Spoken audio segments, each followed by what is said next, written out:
I'm Dan Ackerman, and we are here taking a first look at the Acer Iconia W510.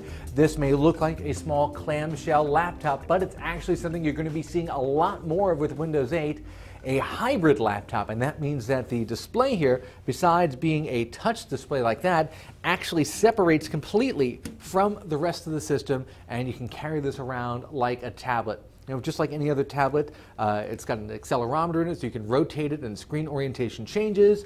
You know, it's fairly thin, fairly light. It's got that edge-to-edge glass over the top, so by itself it just looks and feels like a regular tablet.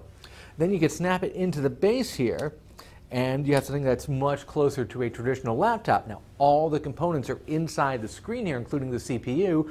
What you have on the bottom half is, of course, a keyboard, a touchpad, and an additional battery. So the two can work together and give you really extended battery life. Now the concept's pretty cool. I've got two things that are giving me pause about both the W510 and a lot of the other upcoming Windows 8 hybrids that we've seen.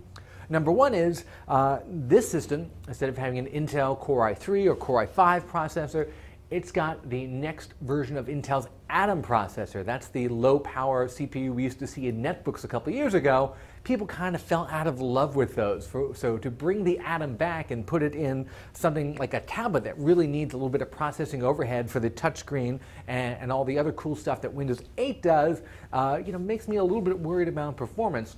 Although the new Atoms are definitely better than the ones in netbooks from a couple of years ago. Number two is price.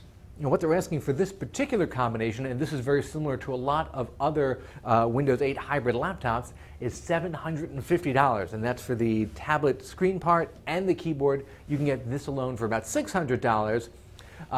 When you consider that this is an Atom-powered thing, and most Atom-powered laptops from years ago cost maybe $300 at most, $750 does seem like kind of a lot, especially when you consider what kind of really cool Ultrabook you can actually get with $700 now.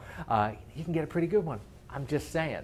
That being said, as a tablet, this thing works great. The keyboard, I found the keys were very shallow. I missed a lot of keys while typing. It's not really the best keyboard experience, and it is a little bit awkward when you put the two parts together. It looks like a clamshell laptop, but not the prettiest one you've ever seen. So there's really a lot to take into consideration here if you are considering a hybrid laptop. I'm Dan Ackerman, and that is the Acer Iconia W510.